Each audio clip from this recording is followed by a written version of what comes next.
Alrighty, hello ladies and gentlemen, welcome to the show, Serving Nerve, where we talk about whatever we want, and today we're going to be going through more fat acceptance cringe compilations. So yeah, let's just get into this. Saying you don't find any fat people attractive / would never date a fat person is not preference, it's fat phobia. I actually disagree with this. I think that there's nothing wrong with being fat phobic on a dating preference thing, and I also wouldn't call it fat phobic. I think that preference when it comes to dating can encapsulate any body type, and there's nothing wrong with that. There's no shame in that. I don't think people should be labeled as discriminant if they don't want to have, intercourseal relations or romantic interactions with specific types of people. You can make an argument in this regard for anything. I personally don't have an issue with this, but if somebody were to, look at a certain race or a certain gender or a certain sex, and they think, well, I'm just not personally inclined, I'm not sexually attracted to this kind of person, or, a body type, or a height, those kinds of things, or hair color, or whatever. Personally, if somebody doesn't find that attractive, then it just is what it is. And there's a difference between not being sexually attracted, not wanting to bone somebody on the basis of the way they look, and discriminating against them outwardly, or thinking there's a bias, or, having a bias towards them, or stereotyping them, or doing something bad like that. Some people's preferences also change over time. Standards go up or down.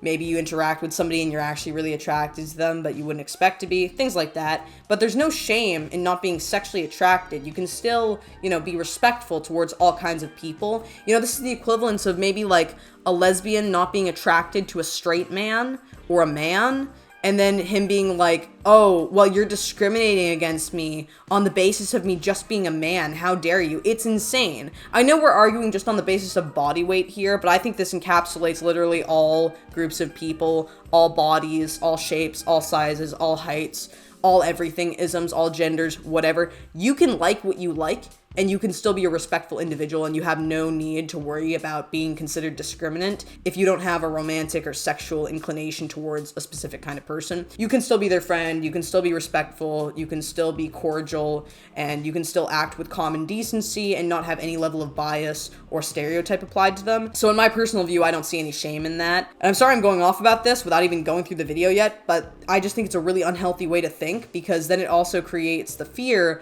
of like, like I'm a woman and I'm only attracted to women. That's discriminant. Like, that's kind of like messed up. I should be attracted to men too. What's wrong with me? It's like that. It starts getting crazy. I think we just go into a slippery slope in that direction.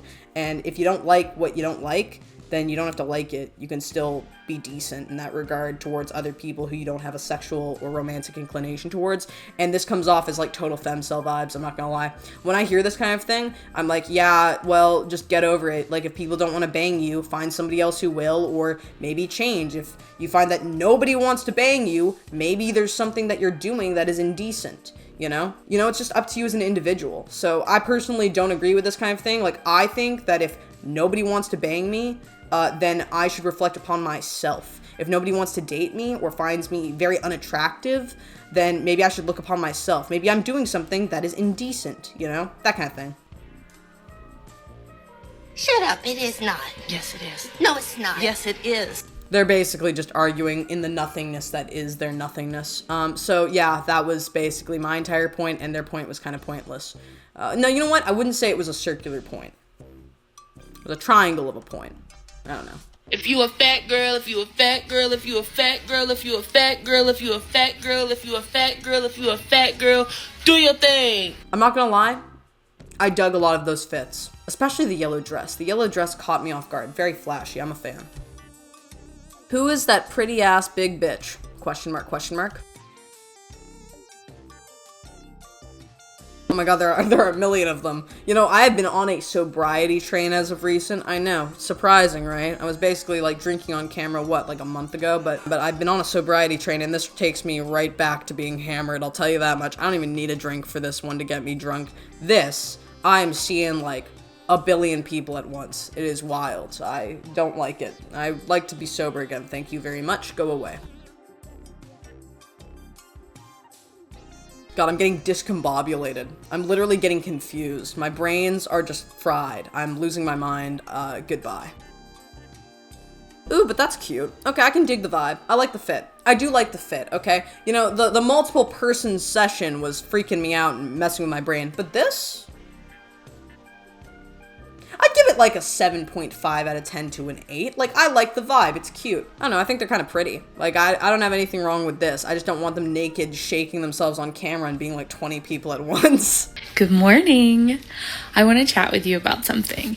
This video talks about fat phobia, anti-fat bias. If you are not in the headspace for that, protect your mental health and just scroll on. I'm very mentally unwell. Don't worry about me. I'm so screwed up in the head. You could say anything to me, it would roll right out of my skull. But I love talking about this kind of thing because I find it incredibly fascinating. So let's get into it, my dear swoop ally. Look at this. They're an ally in my book. They've got a swoop. I've got a swoop. We're one of the same.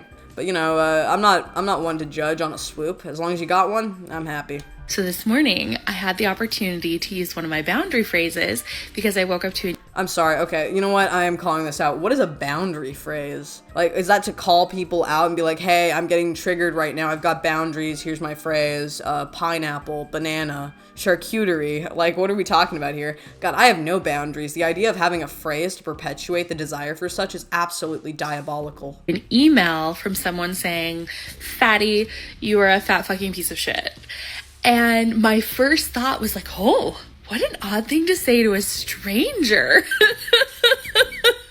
It's usually just people wanting to troll or whatever, like if you're talking about fat phobia or anti-fat bias or whatever, yeah, people will comment, that kind of thing. But like, honestly, I don't really know. I don't really think it matters. Like, it's good to have that mentality, but this person is kind of being ironic. I'm not trying to be a jerk, but they're being a little ironic because I know they're trying to make an example out of this, but it could come off as, oh, well, they made this comment to me and, oh, I'm just gonna let it roll off my back, but I'm gonna make a TikTok talking about it because I care.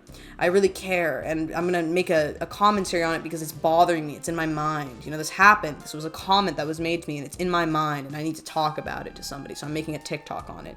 So it's a little ironic. I'm not trying to be a jerk because maybe this person's just trying to make an example out of the circumstances, but in a lot of cases, if something doesn't bother you and it's just a comment, you usually won't make a video talking about it or a TikTok talking about it because that shows that it does bother you more than you think. Like, I've gotten a lot of, like, you know, disagreeing or rude comments. I've gotten some, like, more, you know, I don't know, triggering comments before, even though they're not really bothersome to me. And that's why I don't make a video talking about them or a TikTok talking about them. I don't really care. So I don't know, man. That's just me, but I think that people who will make a TikTok talking about a comment they get, no matter their perspective, they're obviously focused on that comment that was made, for better or for worse, and I think you should never give that much attention to something that's so boring and stupid. So, I don't know. Like, huh, I bet they're having a rough day that they would email me, a stranger on the internet. Like, take the time to look up my email and email me and to say that? Who has an email anymore? Like, who emails anything anymore? That's actually some good effort. They probably care about you more than they care about, like, anything. I don't know. I'd love to get an email from somebody calling me a emo little shit fuck or something. That'd be fucking hot. I'd be like, God damn, who's this genius who went to my inbox? Jeez Louise. I don't know if emails are public or not. I don't know. I'm just dumb. I personally differentiate between fat phobia. I define that as like our individual experience with fatness in our bodies, and anti-fat bias, which is like the systemic problem, right? And Okay. So I don't really believe in very many of these things, particularly in the Western world. I think one of these things could be like self-perpetuated, like you're fat phobic towards yourself, like you're like fearful of yourself being fat. A lot of people with eating disorders have this kind of like perception of like fearful of fat, like actual fat phobia, so much so that they almost die from starvation, or they, you know, fall into other inappropriate behavioral patterns, or they can be overweight or fat and still feel that way, and that's bad. And then the systemic thing, I don't know, because obviously in the Western world, like by law and by the structures that be, it's not common. You could say that like with workplace bias or something like that, it could still be a thing, even if they say that it's not. It could still be a thing, even though like a company will be like, oh no, we don't hire on the basis of somebody being skinnier or not, but you don't know. But even so, like again, like this is just life. Like you can choose to live your life the way you want to live it. Some ways of living will be harder than others, but in a lot of cases, I don't know. I don't think that this is as common as is perpetuated on social media at the moment. I think a lot of the time, like, you're fat, you can live your life You might not live very well physically or mentally, but you can live your life, and there's not going to be that much in the Western world that's impairing you. So I could be wrong. But that's just my opinion. And I think Matt has both anti-fat bias and fat phobia happening. Oh yeah, you commented back to them. Why would you comment back to them? See, this is the thing that you also shouldn't do, in my opinion, is you should not respond to somebody making such a comment, because then you're basically indulging them, and they'll want to talk back to you. They do not deserve your time, your investment of time, your words. But what does the thing say? What does the comment say? Hi, Matt. What an odd thing to say to a stranger. It sounds like you're having a rough day and sent this email hoping hurting me would make you feel better, ? Whatever is happening in your life that you'd take the time to do this, I hope things get better for you.